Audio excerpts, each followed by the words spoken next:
Secara garis besar, momen-momen ini tuh udah ada di webtoonnya. Tapi setelah aku baca, sepertinya akan ada konflik nih guys.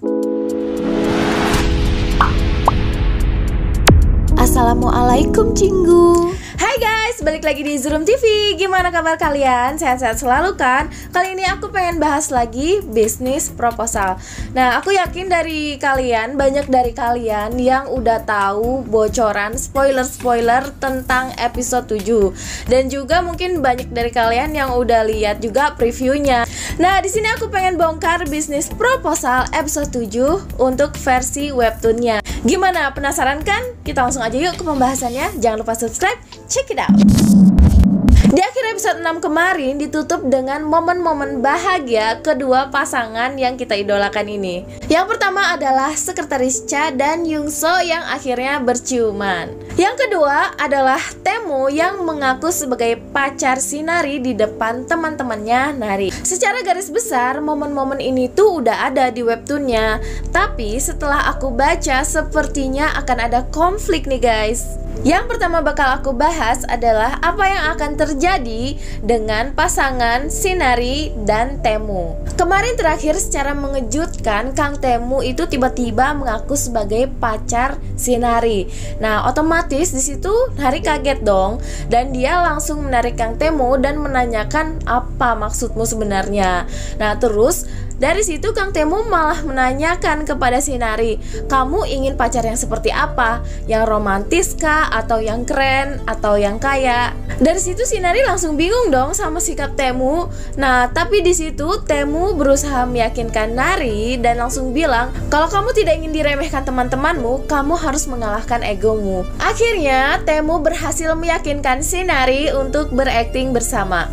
Di situ Taemu itu berakting secara total, seperti dia mentraktir teman-temannya, dia menunjukkan kekayaannya, kemudian dia menunjukkan kalau dia itu cowok yang romantis banget dan juga cowok yang keren banget. Nah, di situ otomatis bikin teman-temannya tambah iri dong sama Nari. Selain teman-temannya Nari, di situ juga ada Minwoo. Karena seperti yang kita tahu, Minwoo sedang syuting di daerah tersebut. Disinilah konfliknya terjadi karena Minwoo yang sebelumnya sudah mulai merasa terganggu karena mengetahui Nari punya pacar, harus bertemu Kang Taemu yang saat itu sedang berperan sebagai pacar Nari yang sempurna.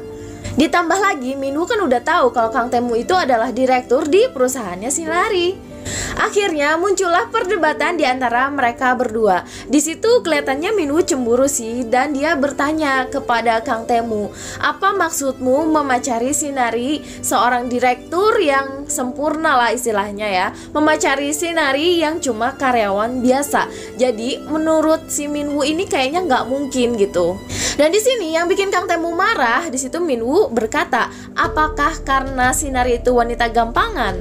Otomatis itu memancing amarah Kang Taemu karena Kang Taemu itu berpikir dia itu kan cuma temennya. Kenapa sih dia sampai segitunya kepo banget sama hubungan mereka? Dan dia tersinggung dengan kata-kata Minwoo karena menganggap Nari itu wanita gampangan. Tetapi dengan kerennya, Kang Taemu berkata itu bukan urusanmu karena Nari adalah wanita yang akan aku nikahi. Dia bilang gitu.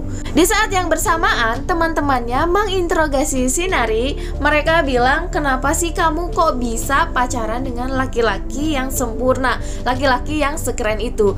Nah, di situ Nari merasa tersinggung dan marah. Setelah kejadian pertemuan itu, Nari diantar pulang oleh Kang Taemu dan Nari di situ bertanya lagi dong kepada Kang Taemu, kok kamu mau sih melakukan itu secara kamu itu orang yang sibuk gitu? Kenapa dia kok bisa membuang-buang waktu?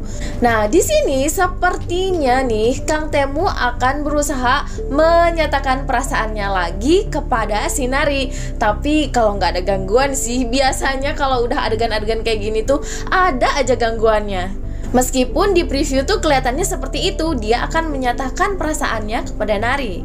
Sekarang kita beralih ke pasangan Youngso dan Sekretaris Cha. Seperti yang kita tahu, terakhir mereka itu kan berciuman. Nah, setelah itu ternyata mereka tuh berlanjut ke kamar dan melakukan adegan yang wah, ya gitu deh ya. Keesokan harinya Yungso terbangun di apartemennya Sekretaris Cha. Nah kemudian Yungso itu pas bangun dia nggak sadar apa-apa, dia nggak ingat apa yang udah terjadi semalam.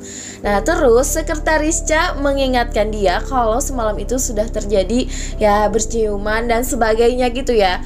Tapi dia malah kayak nggak percaya dan merasa malu karena menurut cerita Sekretaris Cha, Yungso yang mulai duluan. Karena melihat Yungso yang kebingungan, Sekretaris Cha beranggapan kalau Yungso itu merasa terbebani gitu takutnya karena kejadian tersebut. Jadi dari situ Sekretaris Cha mengatakan kepada Yungso, ya sudah kalau kamu memang merasa terbebani, anggap saja tidak pernah terjadi apa-apa. Kemudian Sekretaris Cha langsung pergi gitu aja, ninggalin dia langsung berangkat kerja. Padahal sebenarnya menurut Yungso ini kan kejadian pertama kalinya nih buat dia. Dia menyesal banget kenapa dia harus melakukannya saat dia tidak menyadarinya. Jadi dia tuh maksudnya pengen ulangin lagi gitu. Nah terjadilah salah paham ya antara pasangan Yungso dan Sekretaris Cha ini. Setelah kejadian tersebut, Yungso berkali-kali berusaha menghubungi Sekretaris Cha. Dia menelpon dan SMS tapi nggak dibalas dan nggak diangkat teleponnya sama Sekretaris Cha. Otomatis di situ Yungso merasa kebingungan ya, atau ya pastinya kesel lah. Masa iya sih habis ngelakuin begituan terus tidak ada penjelasan apapun dan langsung putus hubungan gitu aja. Akhirnya Yungso datang ke kantornya Sekretaris Cha karena Sekretaris Cha itu nggak ngegubris dia. Nah, disinilah terjadi konflik di hubungan mereka. Ternyata Sekretaris Cha itu dijodohkan dengan sepupunya Yungso. Kalian tahu kan sepupunya Yungso yang suka datang di tempat kerjanya Yungso yang nyebelin itu? Dan sayangnya Yungso harus melihat dengan mata kepalanya sendiri kalau sepupunya itu sedang bertemu dengan Sekretaris Cha. Setelah Yungso melihat kejadian tersebut, akhirnya di situ Yungso menangis.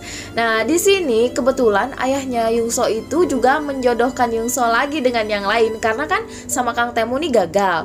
Kemudian ayahnya mendengar kalau sepupunya itu dijodohin sama si Sekretaris Cha. Akhirnya ayahnya nih nggak mau kalah dan menjodohkan Yungso lagi dengan laki-laki yang lain. Karena Yungso patah hati dengan Sekretaris Cha, akhirnya Yungso menerima kencan buta yang sudah diatur oleh ayahnya tersebut. Wah, bakal kayak gimana ya hubungan mereka? Next bakalan aku bahas setelah episode 7 tayang. Kalau kalian suka dengan pembahasan ini, jangan lupa share ke teman-teman kalian dan jangan lupa juga subscribe karena nonton drama itu nggak seru kalau sendirian. Stay tune terus di Zurum TV. Krom, kamsahamnida.